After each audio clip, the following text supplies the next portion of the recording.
조대제에게 답하는 편지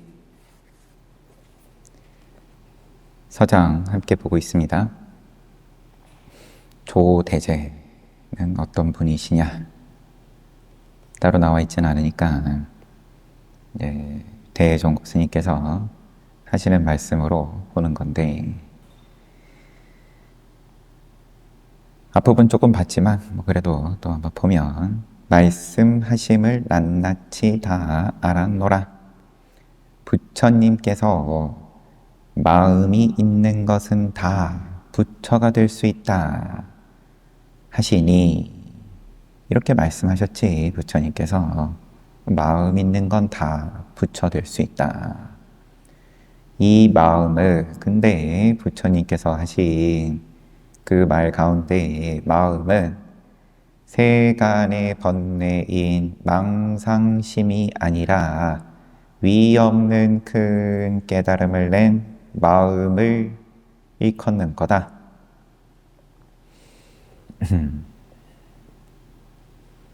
이런 말 가지고 잘못 받아들여가지고, 내가 늘 마음 쓰고 사는 건데, 중생이 한 번도 쉰 적이 없는데 늘 마음이 돌아가니까 심장도 뛰고 숨도 쉬고, 그러면은 본래 부처다 이렇게 이어지는 거니까, 본래 부처는 본래 부처인데 그러면은 책임질 수 있냐? 내 괴로움에 대해서도 그럼 부처다. 더 큰 괴로움이 와도, 더 큰 억울함이 와도, 그 억울한 것도 부처다. 그러고 지나갈 수 있으면 지옥에 가도 부처고, 그러면 됐죠. 수행이든 뭐든 더 얘기할 것도 없겠지만,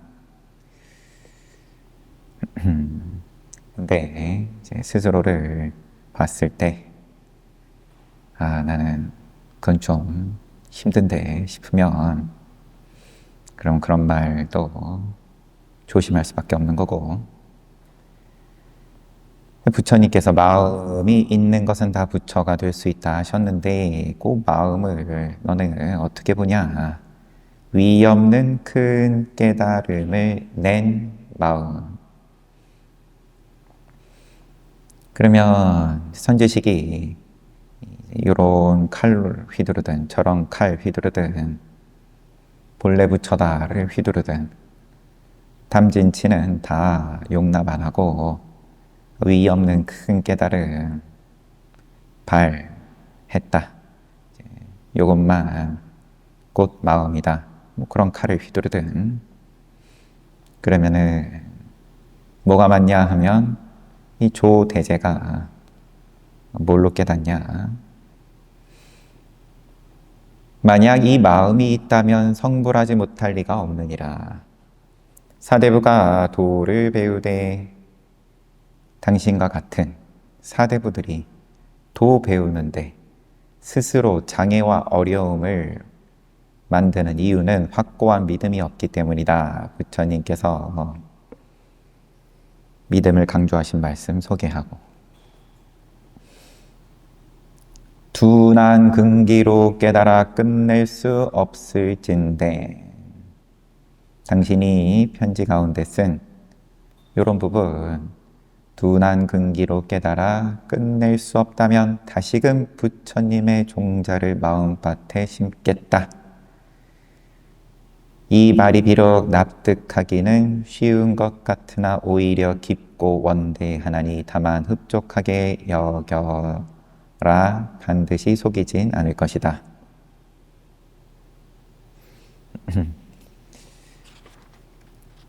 흡족하게 여겨라. 그냥 그 말 그대로가 더 제일 자연스럽네요.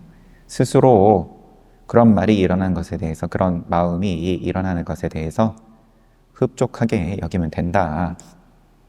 반드시 속이진 않을 것이다. 결과가 좋을 거다. 그런 각오로 공부한다면, 요즘 도 배우는 선비가 이따금 느리게 해야 할 것을 도리어 급하게 하고 급하게 해야 할 것은 도리어 느리게 하니 방거사가 하루아침에 뱀이 삼배 잠방이 속으로 들어가면 우선 종자에게 무슨 시절인고 하고 물어라. 삼배 잠방이는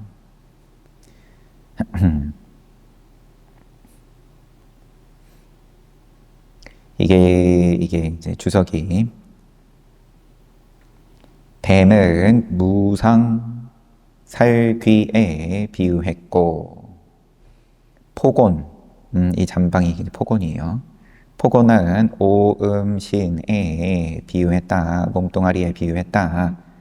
무상살귀 죽이는 귀신인데 무상합니다. 항상 하지는 않아요. 이 비유를 해가지고 한 표현이다. 방거사가 두 가지 뜻이 있으니 첫째는 독사가 잠방이 속에 들어가면 반드시 죽게 되고 둘째는 뱀이 잠방이 속에 들어가면 나올 수가 없다. 두 가지 뜻이 있다.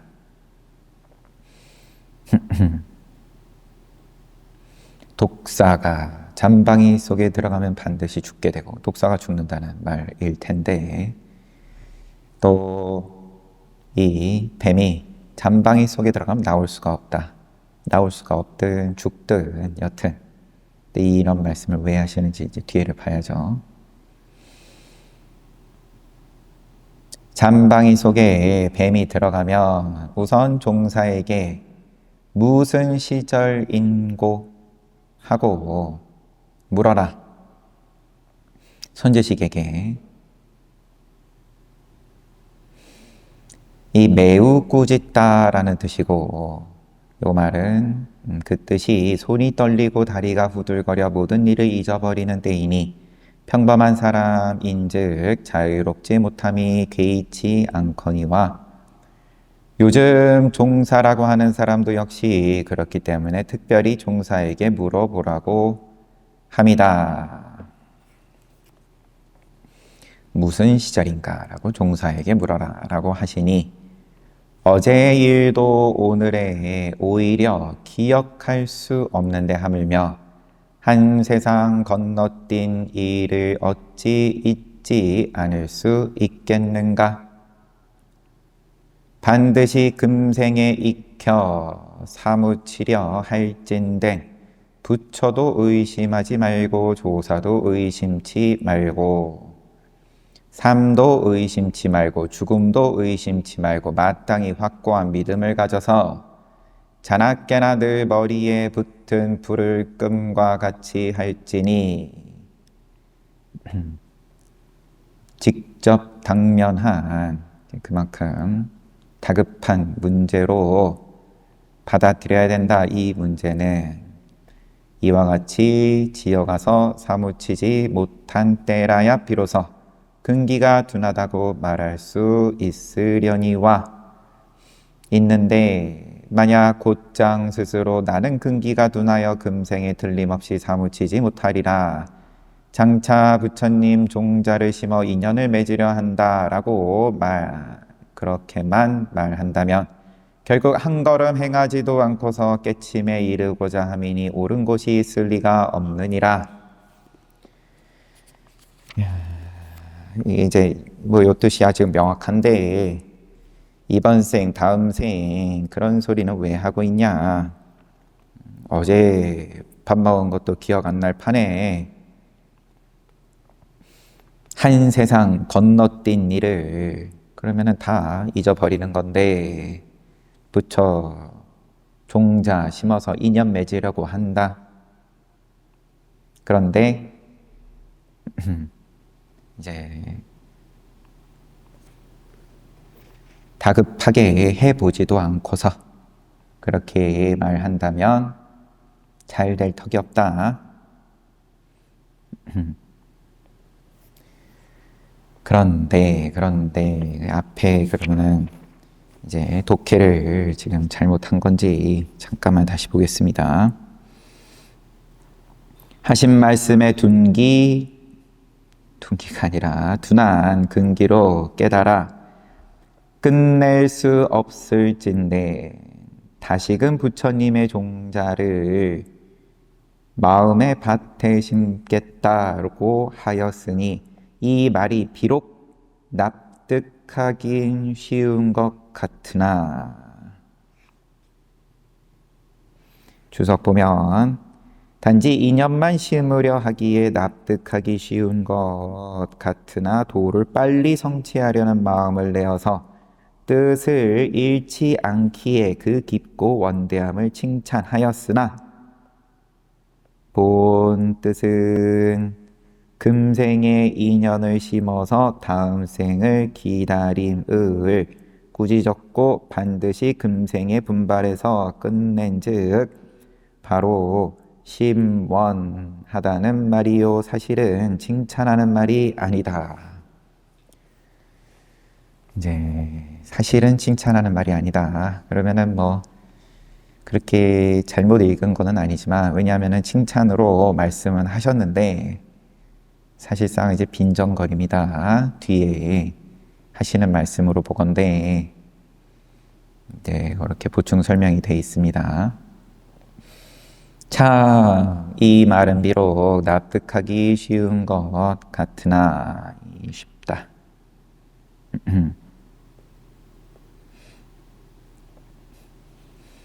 오히려 깊고 원대하나니 다만 흡족하게 여겨라 반드시 속이진 않을 것이다. 그래, 그것도 참 그러면 너의 말도 너의 공부를 하고자 함도 참 가상하다. 그것도 참 쉽지 않은 거지. 네 수준의 그런 소리는 참 원대한 말이다.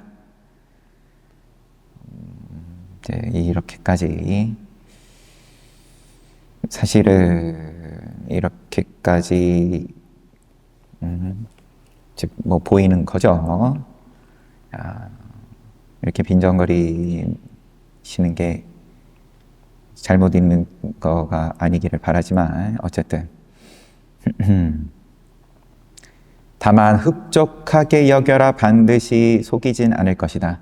그래, 네 수준에는 그렇게 인과법 그 다음 생을 기대하는 그런 거 그냥 흡족할 만하지. 그래, 그거 당연히 결과 있지. 다 인과인데. 그러고 뒤에 하시는 말씀이 너를 포함해서 요즘 도 배우는 선비가 어디서 빠르게 하고 어디서 느리게 하고 이걸 감을 못 잡네. 공부를 무조건 금생에 익혀 사무치려 한다면 부처도 의심하지 말고 조사도 삶도 죽음도 의심하지 말고 마땅히 확고한 믿음을 가져서 머리에 붙은 불을 끔과 같이 해야 되는데 그렇게 하고도 사무치지 못하면 근기가 둔하다. 이런 말 그러면은 내가 인정한다.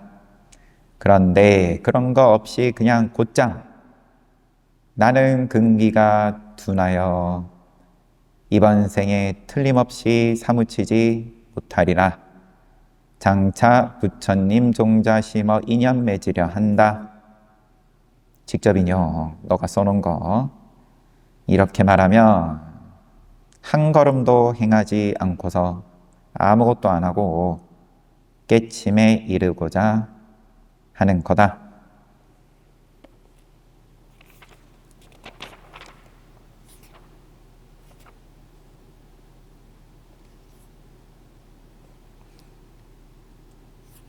여기 설명, 간간히 설명이 있었는데 제가 설명들은 안 읽었는데 이거 한번 보겠습니다. 위에 증시랑에게 답하는 편지, 이제 앞에 증시랑에게 답하는 편지 가운데 요즘 도를 배우는 사람들이 오직 빠른 효과만 구하고 그것이 잘못인 줄 알지 못한다고 대종고 스님께서 말하니 도리어 일 없이 반연을 덜고 고요히 앉아 헛되이 시간을 보내는 것보다는 오히려 경전 몇 권 읽고 연불 몇 번 더하며 부처님 앞에 절 몇 배 더함으로써 참회하여 염라대왕의 손 가운데 철봉이나 면하려 함이 훨씬 낫다. 그런 거를 자기 도반한테 대종고 스님이 요즘 사람들이 공부를 제대로 안 한다 이야기를 하니까 일 없이 앉아 있느니 그러면 연불이든 절이든 좀 하면 나중에 염라대왕한테 그러면은 뭐 철봉으로 두드려 맞을 걸 조금 적게 맞을 수 있는 거 아니냐. 도반도 그런 소리 하더라. 이렇게 소개가 됐었죠. 이런 견해를 깨뜨리기 위해서 다들 그런 식으로 생각하는데 만약 화두를 참고하면 금생에 비록 사무치지 못하더라도 다음 생의 머리를 내에 뚜렷이 이루어 받았음이라 고 함이요. 본장에서 지금 또 조대제에게 이제 하신 말씀에서는 공부하는 사람이 느리게 해야 할 것을 오히려 급하게 하고 급하게 해야 할 것은 오히려 느리게 하여 부처님의 종자를 심는 인연으로서 다음 생에 받아쓰기를 기다린다 라고 말한 까닭에 이 견해를 깨뜨리기 위해서 어제의 일도 오늘 기억할 수 없는데 내생과 금생을 이 몸 오온을 한 세상 건너뛰었음이라 금생의 일들을 어떻게 오는 생에 기억하겠는가. 지금 빨리 챙겨 먹어라. 미루면 다 날아간다. 그러므로 금생에 기필코 깨달아야 한다라고 하였으니 앞에 증시랑에게 대답한 편지는 도를 빨리 구하고자 하는 마음에 대한 꾸짖음이고 지금 여기 조대제에게 하신 말씀은 방일한 마음에 대해 꾸짖은 까닭에 말씀이 180도 달라진 말씀을 하신 건데 다 잘못이 없다. 맞춤형이다. 조급해서 빨리 결과를 보고 싶어하는 자에게는 어디 안 간다. 이번 생에 사무치지 못하면 다음 생에도 사무치는 거지. 그리고 지금 나는 두나여 이번 생은 글렀습니다. 그냥 씨앗만 심고 나중을 기약하겠습니다. 이런 말하는 조대제에게는 어제 것도 오늘 기억 못하는데 무슨 소리 하고 있냐. 다 날아가 버린다. 이번 생에 챙겨 먹어야 된다.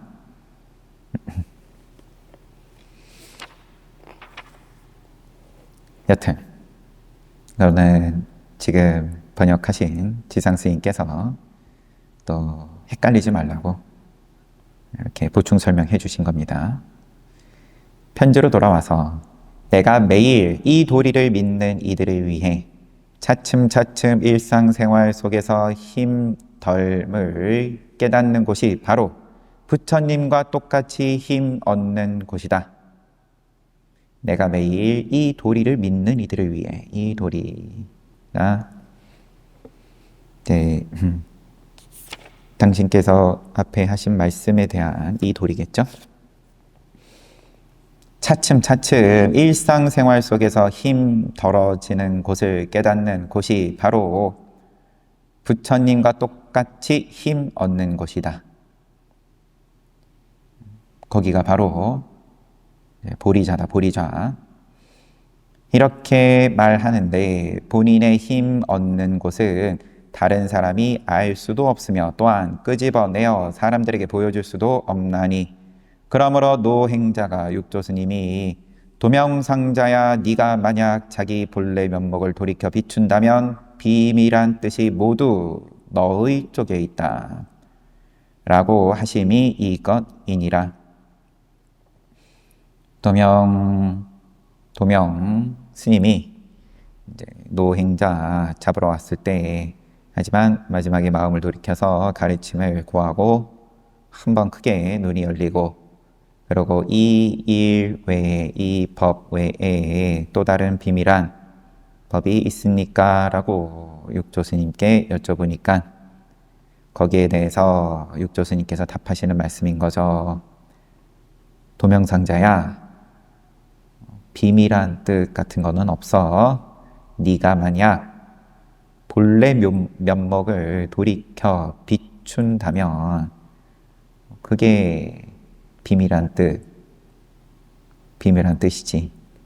네가 이미 돌이켜 비추어 회광 반조해서 그 자리 지금 맛봤으면 그게 전부지. 비밀한 뜻이란 바로 일상생활 가운데 힘 얻는 곳이며, 힘 얻는 곳이란 바로 힘 더는 곳이다. 세간에 번잡하고 수고로운 일이란 하나를 잡으면 하나를 놓아야 하나니, 하나가 좋으면 하나가 좀 별로고, 끝이 없거늘 앉으나 서나 자나 깨나 일찍이 서로 버린 적이 없음은, 일찍이 서로 버린 적이 없음은 비롯함이 없는 때로부터 저와 더불어 연을 맺음이 깊은 까닭이요, 반야지에는 비롯함이 없는 때로부터 저와 더불어 인연 맺음이 얕았기 때문이다.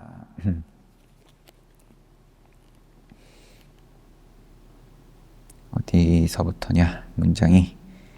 세간에 번잡하고 수고로운 일이란, 세상 일이란 유의법은 하나를 잡으면 하나를 놓아야 하나니 끝이 없다. 끝이 없이 윤회해 온 거죠. 앉으나 서나 자나 깨나 행주자와의 일찍이 서로 버린 적이 없음을. 그럼 요거는 내가 이 유의법에 대해서 이제 집착을 하는 것을 놓지 못한 까닭은 무시이래로 연을 깊이 맺은 까닭이고, 반야지에는 무시이래로 그 인연이 얕았다. 잠깐 선지식 말씀하심을 듣고는 하나같이 알기 어렵다고 여기나니, 만약 무시이래로 세간에 잡다하고 수고로운 인연은 얕고 반야지와의 인연이 깊은 사람이라면 무슨 알기 어려운 데가 있겠으리요. 굉장히 상식적인 말씀인데, 그러므로 오직 깊은 곳은 얕게 해야 하고 얕은 곳은 깊게 하며 서른 곳은 익게 하고 익은 곳은 설게 할지어다. 너가 지금 어려운 건 당연하다. 도를 이제사 뜻을 일으킨 건데, 도에 대해서 그 인연이 얕다. 스스로 얕은 줄 알아라. 그런데 둔하다. 좀 해봤더니만 나는 잘 안 되네. 당연하지.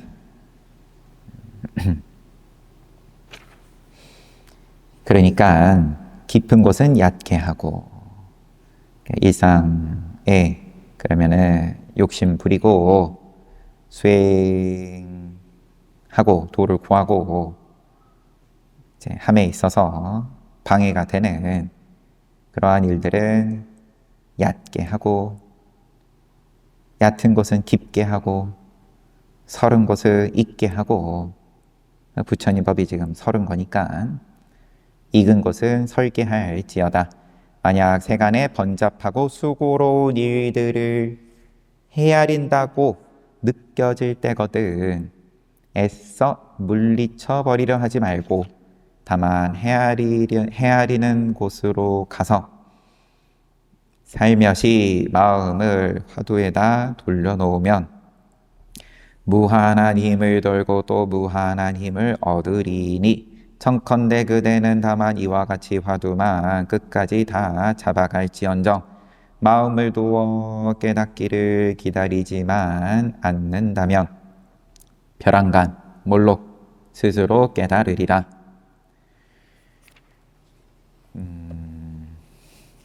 한번 끝장을 봐라 이런 뉘앙스가 아니에요. 지금 살살 좀 달래는 저는 둔근이어가지고 근기가 둔해서 그래서 그냥 이번 생을 선업 짓고 부처님 종자 부처 종자 인연 맺으려고 합니다. 이렇게 얘기하니까 말은 쉬운데 말은 좋은 말인데 그런데 사실상 아무것도 안 하고 앉아가지고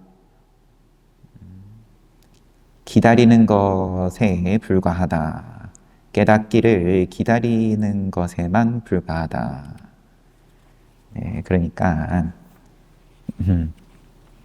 이것을 일상생활 가운데서도 얼마든지 할 수 있다. 혹시 세간의 번잡하고 수고로운 일들을 헤아린다고 느껴질 때거든 그런 거 없애려고 하지 말고 일상에 어지럽고 시끄럽고 복잡한 것에 대해서 없애려고 할 게 아니라 그냥 마음을 화두에다 돌려놓으면 된다.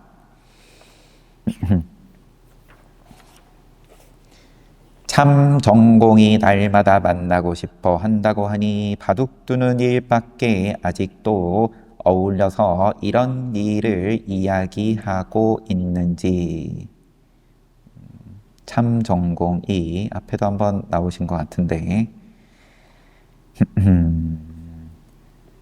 만약 오직 바둑만 두고 여태껏 이런 일을 이야기하지 않았다면 다만 흑백이 나누어지지 않은 곳에 나아가서 바둑판을 흔들어 바둑돌을 흩어버리고 바로 그에게 어느 한 점에 둘 것이오 라고 다그쳐 물어서 만약 둘 곳을 찾지 못한다면 참으로 둔한 놈이리라 잠시 이 일일랑 그냥 두노라.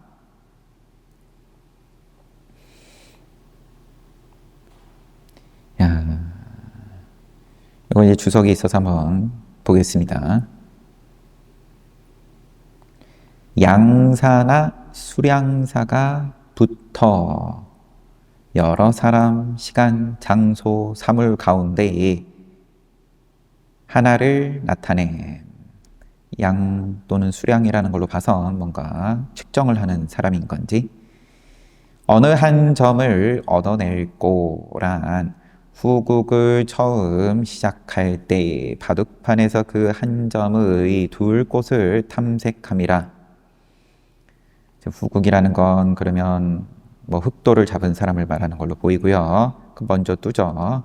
그냥 바둑판에서 그냥 처음 한 점 둘 때 어디다가 둘 것이냐 또는 흑과 백 가운데 흑색 바둑알과 백색 바둑알을 찾을 수 없다 라고 함은 틀렸다 이렇게 해석하면 안 된다.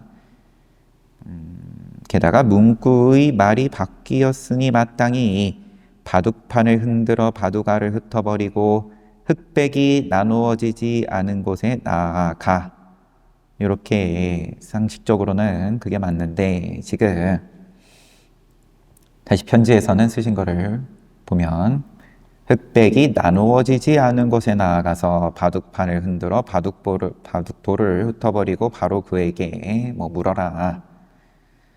이게 뭐 이렇게 중요한가 싶지만 여튼 말하자면 전국을 이미 끝냈기에 그 바둑판을 흔들어서 그 바둑알을 흩어버리고 다시 후국을 시작하려 할 때 흑백이 나누어지지 않는 곳이다. 이게 이제 원래 출처가 있는 이제 그런 표현을 인용을 하시는데 뭔가 순서가 뒤바뀌었다. 이제 그거를 그냥 언급을 하는 정도로 보이고요. 이 참전공이 날마다 만나고 싶어 한다고 하니 이 주어들이 빠지니까 누가 누구를 만나고 싶다는 건지 이 편지 받는 조대제가 날마다 만나고 싶어 해 한다. 참전공을 이렇게 봐야 될런지 바둑두는 일밖에 아직도 어울려서 이런 일을 이야기하고 있는지 그러면 원래 바둑 친구인 모양인데 수행 얘기는 합니까? 만약 오직 바둑만 두고 여태 이런 일을 이야기하지 않았을진데 공부에다가 뜻을 두고 편지를 보내온 거죠. 애초에 공부에다 뜻을 뒀는데 저는 해봤지만 저는 둥근기입니다. 이번 생은 이렇고 다음 생을 기약하겠습니다. 편지에 그렇게 써 있는데 사실 답장하는 편지에 이런 말씀 하시는 거 너 맨날 바둑만 두고 다닌다며 이제 이런 게 다분히 들어있는 거죠. 바둑만 두고 여태껏 이런 일을 이야기하지 않았을진데 이제 수행에 너가 별로 그렇게 절실하지가 않다. 다만 흑백이 나누어지지 않은 곳에다가 바둑판을 흔들어 바둑돌을 흩어버리고 바로 그에게 어느 한 점에 둘 것이오라고 다그쳐 물어서 그 참전공한테 그러면 이렇게 한번 물어봐라. 만약 둘 곳을 찾지 못한다면 참으로 둔한 놈이리라. 잠시 이 일일랑 그냥 두노라. 잠시 이 일일랑 그냥 두노라.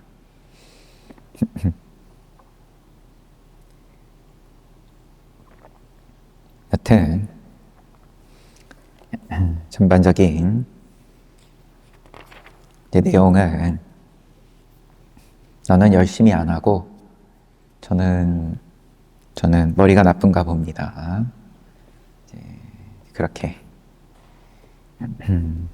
늘 공부하는 학생들에게도 하는 얘기죠. 앉아서 졸면 안 된다. 차라리 놀면 놀고 그게 낫지. 공부는 안 하고 책상에는 앉아 있으니까 되게 자기는 뿌듯한데 공부 좀 한 것 같고 시간으로는 또 뭐 안 한 건 아닐 테니까 그러면은 당연히 결과는 좋을 수가 없고 그럼 나는 소질이 없나 보다 이렇게 이제 우리의 뇌가 그렇게 이야기를 만들어 버리는 거니까 원인은 언제나 찰나지간에 이 계산기는 늘 돌아가는 거니까 빈 자리를 용납을 안 하니까 메꿔 버리는 건데 공부를 내가 열심히 했다. 책상에 앉아 있는 시간은 기니까 그 다음에 나중에 결과는 별로 안 좋다. 그럼 둘 사이의 괴리를 메꾸는 방식이 나는 머리가 안 좋다. 이렇게 그런 지적하시는 겁니다.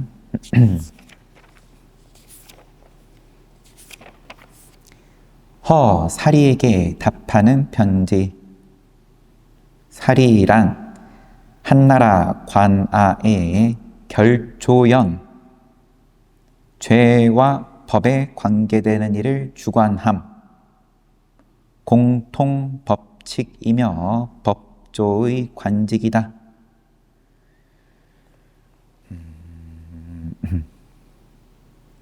결조연. 죄와 법에 관계되는 일을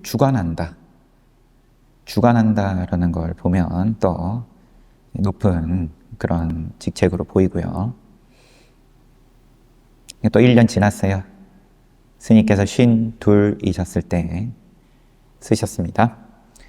황면노자께서 믿음은 도의 근원이며 같은 인용하십니다.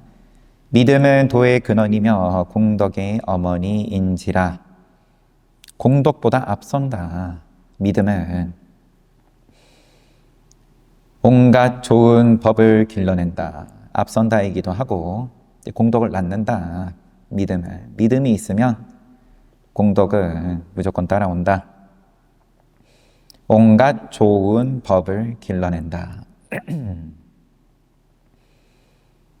부처님께서 그러셨고 또 믿음은 능히 지혜의 공덕을 자라나게 하며 믿음은 능히 열애의 땅에 기필코 이르게 한다. 보장한다. 열애의 땅에 보장한다.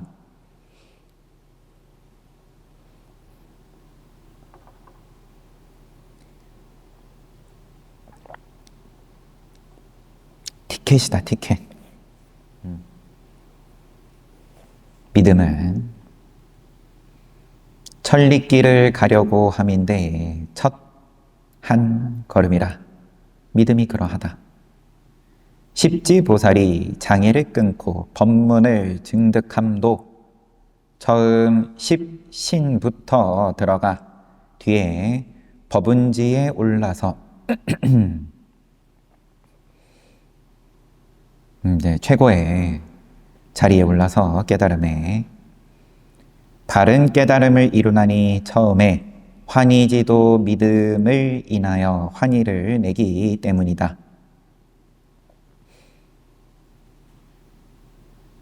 이 십지에 그러면은 시작인 환희지부터 그러면은 그 마지막에 법은지까지 이것도 다 믿음으로 인해서 가능한 거다.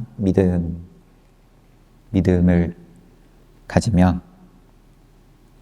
만약 척추를 세워서 세간 출세간에 헤아릴 수 없는 놈을 지으려고 결심했다면 세간 출세간에 세간이든 출세간이든 그 헤아릴 수 없는 그러면 자기 성품을 보려고 결심했다면 반드시 한낱 무쇠로 만든 놈이라야 비로소 끝낼 수 있거니와. 있는데 만약 반은 밝고 반쯤은 어두우며 반은 믿고 반쯤은 믿지 못한다면 확실히 끝낼 수 없으리라. 이 일은 설령 사람의 정성일지라도 전해줄 수 없으니 인정으로 전해줄 수 있는 일이 아니다. 마땅히 본인 스스로가 깨쳐야만 비로소 공부의 끝이 있는데 만약 다른 사람의 입으로 판단함을 따른다면 영겁토록 쉴 데가 없으리니 부디 하루를 헛되이 보내지 말지어다. 다른 사람 입으로 판단함을 따르는 헛된 시간을 하루도 보내지 말아라. 날마다 일어나 사용하는 곳에 한 생각 그대로 이루어져 있음이 석가 달마와 더불어 조금도 다름이 없건만 다만 본인이 사무치지 못하고 꿰뚫지 못함으로 온몸이 성색 속을 벗어나 있으면서도 성인이다. 또 부처다 중생이다. 앞에 표현대로 하면은 세간이다 출세간이다. 이런 시비, 이런 분별을 벗어나 있으면서도 오히려 그 속에서 벗어나기를 바라나니 더더욱 관련이 없느니라. 그러면은 보내온 편지에 허사리가 보내온 편지에 세간 출세간을 열심히 뭔가 좀 뭐 물어봐 온 걸 수 있을 테고 믿음이다 믿음. 믿음이 없으니까 그런 게 이제 또 헷갈리고 흔들리는 거다.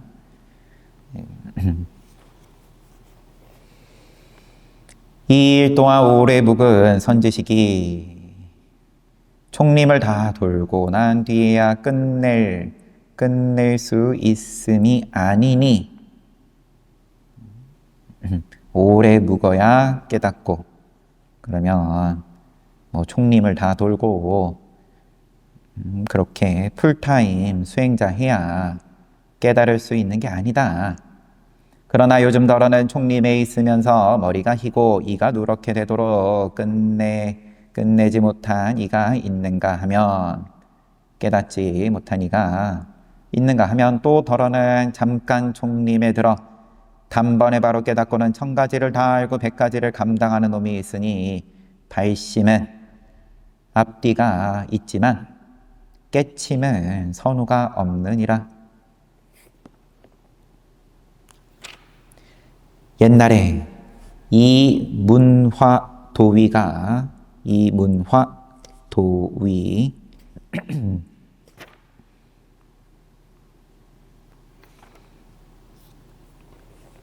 성문의 자조를 참례하고 석문은 절 이름이라고 되어 있습니다. 자조는 별호인 듯하다. 죄송합니다. 임제문화 제5대손 분양선소의 속가 이름이 이자명이고 성문은 사명이라는 거는 그러면 뭐 또 그런 어떤 다른 절에서 주는 이름 그러면 어쨌든 분양선소 말하는 걸로 보인다. 이 분양선소 스님의 자조를 참례하고 한 글귀 아래에 승낙하고는 바로 모든 걸 다 끝마쳐 버리고 알아차리고 여기서의 승낙은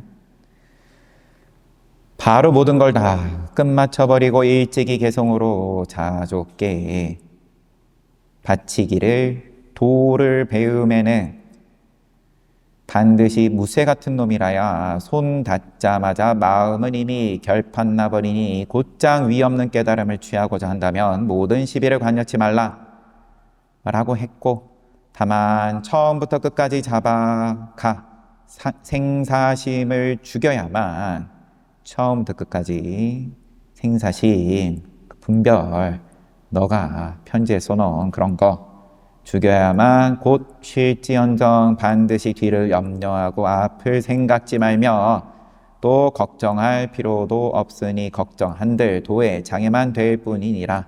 빌고 비노라. 제발 이 문화에 대해서 주석이 소개가 좀 있어요.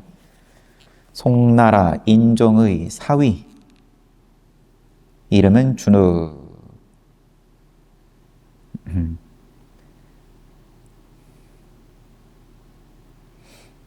천성 가운데 이 천성은 인종의 연호. 성문을 배알하고 여튼 출가할 일을 물었는데 성문이 한 예를 들어서 최공이 경산에게 묻되 제자가 출가하고자 하오니 받으리까 받으렵니까? 산이 경산 스님이 이르되 출가는 곧 장부의 일이라. 장수와 재상의 능히 할 바가 아니니라. 출가는 곧 장부의 일이라. 장부가 할 일이지. 그러면 이제 그 밑에 장수나 재상의 이제 그 정도 그릇이 할 바가 아니니라고 답하니까 문화가 이 지금 문화가 제가 지금 출가를 하려고 하는데 받아주시겠습니까? 하고 경산 스님한테 물은 거고, 그러니까 이 문화가 그 말 아래에 대오하고 깨달았어요. 이에 개송을 지어 바쳤다.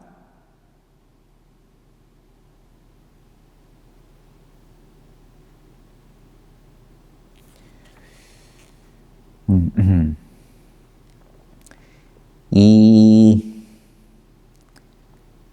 이제 본인을 말하는 거겠죠. 이 시니까 이 문화. 이가 일찍이 두 구절을 짓고 저공이 화지에게 요청하니 때에 주씨, 허씨 두 사람이 함께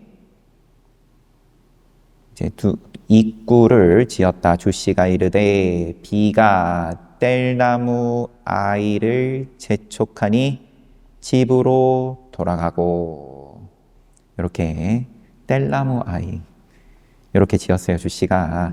허씨가 바람은 고깃배를 해안에 이르게 하는구나. 거기에 대해서 이제 화답을 한 거예요. 바람은 고깃배를 해안에 이르게 하는구나 라고 이건을 부산 원 법원 스님 이 화지에게 돌을 베음에는 마땅히 무쇠로 부어 만든 놈이라야 손대자마자 생각하자마자 바로 처리함이요. 온몸이 비록 다 눈동자일지라도 또한 붉은 화로가 다시 뜨거워지기를 기다려야 한다. 서예는 촉수에서 벼슬을 잃고 예양은 몸을 감추고 수술 삼켰음이라. 해오락이 날자마자 그 그림자는 가을 강에 떨어지고 가을 바람은 갈대꽃을 양쪽 강변으로 불어보내는구나 라고 하니까 저공이 그것을 보고는 크게 놀라거늘 이가 곧 화에게 이르되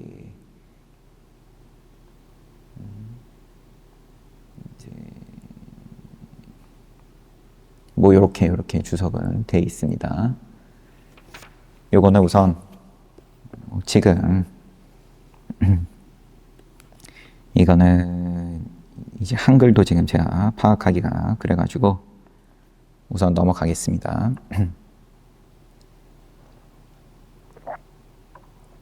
이렇게 배경 설명을 하신 이유는 어쨌든 편지에서 옛날에 이문화 도위가 성문의 자조를 참례하고, 성문은 분양선소 스님인 듯하다라고 돼 참례하고 한 글귀 아래에 알아차리고 바로 모든 걸 다 끝마쳐 버리고 일찍이 개송으로 자조에게 바치기를. 돌을 베음에는 무쇠 같은 놈이라야 손닿자마자, 좀 전에 본 개송에서는 손닿자마자 생각하자마자 손닿자마자 마음은 이미 결판나 버리니 곧장 위 없는 깨달음을 구하고자 취하고자 한다면 모든 시비를 관여치 말라. 오로지 처음부터 끝까지 생사심을 죽여야만 곧 쉰다. 뒤를 염려하고 여태까지 그럼 해온 거 내가 염려하고 좀 더 열심히 할 걸 등등 앞을 생각하고 내가 되겠냐, 어떻게 해야 되냐 등등 그냥 앞뒤를 생각하지 말고 걱정할 필요가 없다. 걱정한들 도의 장애만 될 뿐이다. 허사리에게 답하는 편지까지 봤습니다. 허사리에게 답하는 편지는 이제 믿음을 쭉 강조하시고, 그 다음에 무쇠 같은 놈이라 해야 된다. 그 무쇠라 하면 믿음이 무쇠 같은. 반은 믿음이 있고 또 반은 믿지 못하면 그러면은 절대 못 깨닫는다. 할 것 같으면 무쇠와 같이 믿고 해봐라. 그리고 허사리에게 답한 두 번째 편지로 이어져요. 이거는 다음에 보겠습니다. 앞에 편지는 조대제에게. 조대제에게는 칭찬을 하실 것처럼 하더니만은 아주 쭉 좀 띄워주시다가 아주 바닥에 쳐박아 버리시는 이제 그런 편지였어요. 그러면은 좀 충격이 있겠죠. 이제 공부하라고 스스로 저는 근기가 둔합니다. 그런 말 할 자격 없다.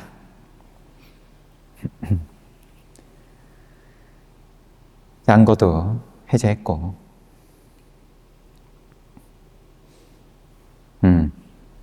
어제 또 어린이 안거 해제 기념 또 행사가 있었고